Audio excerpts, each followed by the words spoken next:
Welcome to the Digital Identity Digest, the audio companion to the blog at Spherical Cow Consulting. I'm Heather Flanagan, and every week I break down interesting topics in the field of digital identity, from credentials and standards to browser weirdness and policy twists. If you work with digital identity but don't have time to follow every specification or hype cycle, you're in the right place. Let's get into it. Welcome back. Okay, let's talk about standards development. Standards development is generally slow, at least that's the reputation, and I can't actually think of a case where that's not true. A specification can take years to move from an initial proposal through all of the debate, the necessary implementation, revision, consensus review, and eventual publication. But that's like looking at the end of the picture. At the beginning of the picture, at the top of the funnel that turns into standards, right? New ideas are appearing constantly.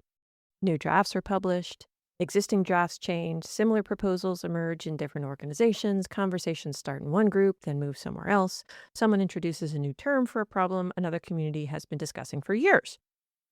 So while standards themselves may move slowly, the flow of ideas feeding the standards process does not.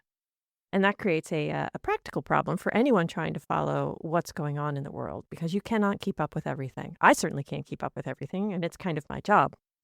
And increasingly, I think that pretending otherwise is actually a bad way to approach the problem. So what I'm trying to do instead is build a reasonably useful radar. Now, for the IETF, I have a small tool running on GitHub that queries the data tracker every day.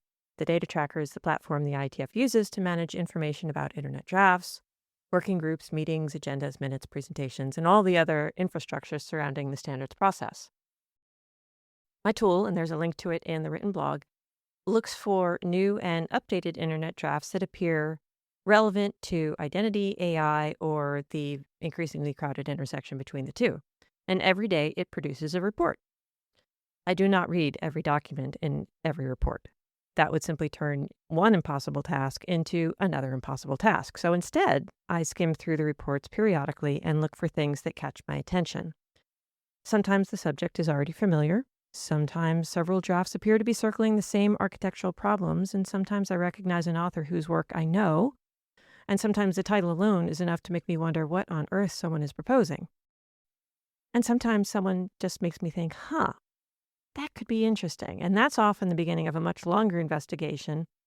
The report is therefore not about just reading through a list. It's kind of an early warning system of what might be interesting. Now, there's an important distinction here, especially if you don't spend a lot of time around the IETF, and that is that the existence of an internet draft does not mean that the IETF has decided to standardize whatever the document proposes. A great many internet drafts, possibly one could say all of them, begin as individual submissions. Someone had an idea, they write it down, they publish it in the internet draft format. Other people can now read it, argue about it, build on it, ignore it, or decide that the underlying problem is worth exploring further. And having that kind of low barrier for entry is really useful. Standards communities need a way for ideas to enter the system before consensus exists. But it also means that finding an internet draft tells you much less than you might assume, because some drafts will eventually be adopted by working groups and may ultimately become RFCs. Some will shape another document without progressing themselves, and some will provoke useful discussions. Many will just expire. Now, earlier this year, I wrote a longer post about how the standards process works and why terms like draft can be misleading if you don't know where a document sits in a particular organization's process. And I'm going to point you back to that field guide rather than repeat the entire explanation here. Now, for my purposes, the important part is that my tracker is deliberately looking at things early.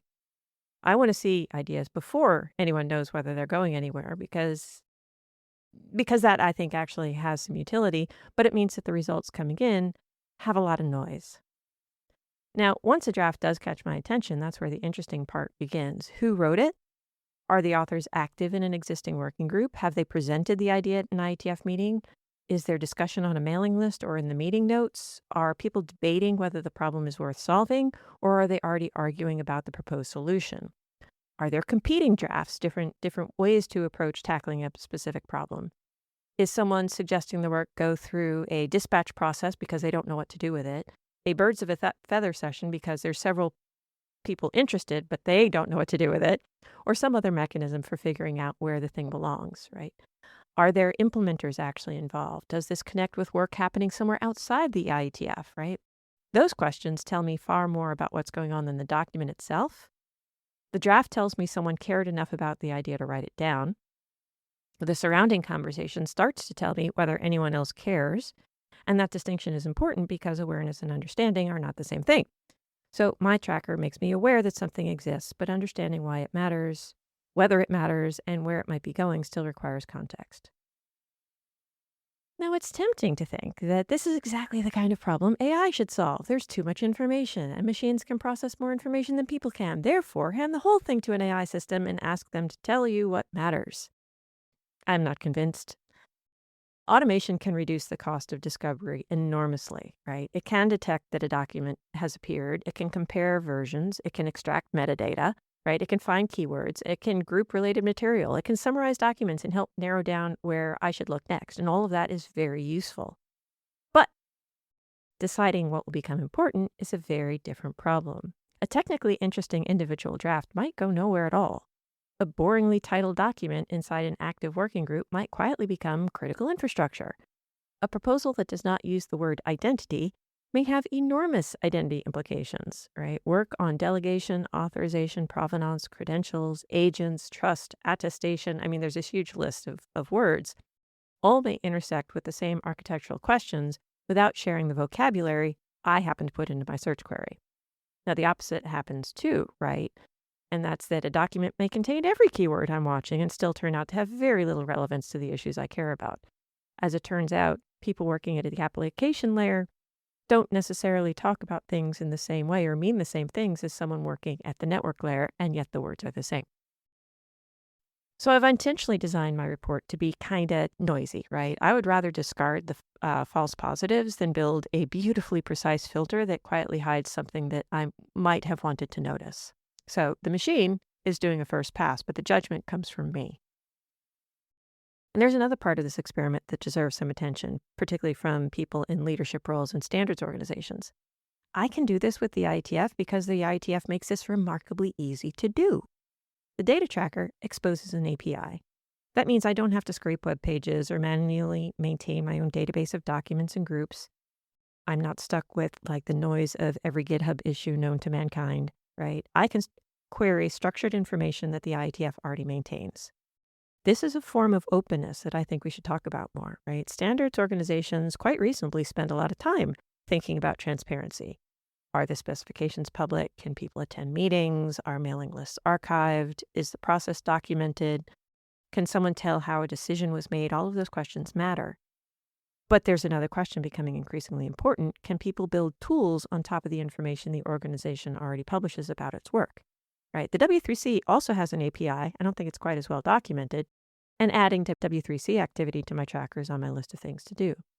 Eventually, I would like to look across organizations rather than treat every standards body as a complete separate information environment. So if you happen to know of other standards organizations working on identity, AI, authorization, that space that expose useful APIs or structured public data, I would genuinely like to hear about them.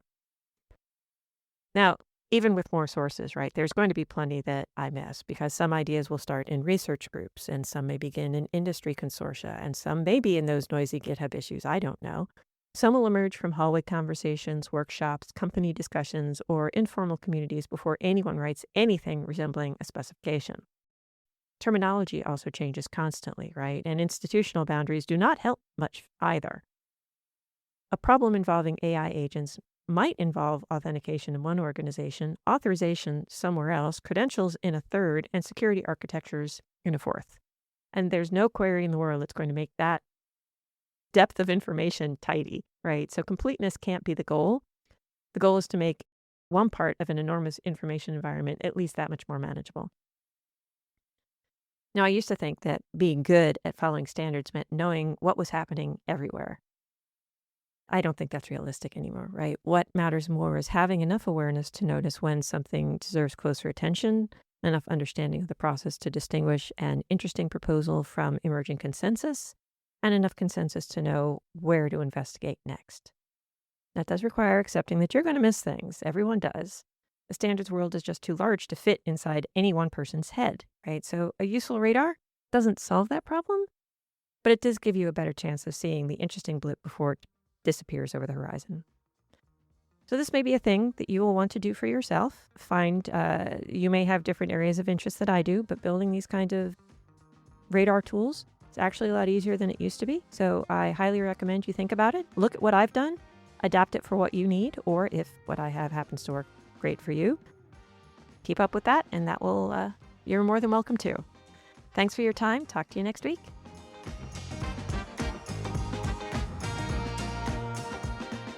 And that's it for this week's episode of the Digital Identity Digest. If it helps make things a little clearer, or at least a little more interesting, share it with a friend or colleague and connect with me on LinkedIn at HL Flanagan. And if you enjoyed the show, do be sure to subscribe and leave me a rating and review on Apple Podcasts or wherever you listen to podcasts. You can also find the written full post at sphericalcowconsulting.com. Now stay curious, stay engaged, and let's get these conversations going.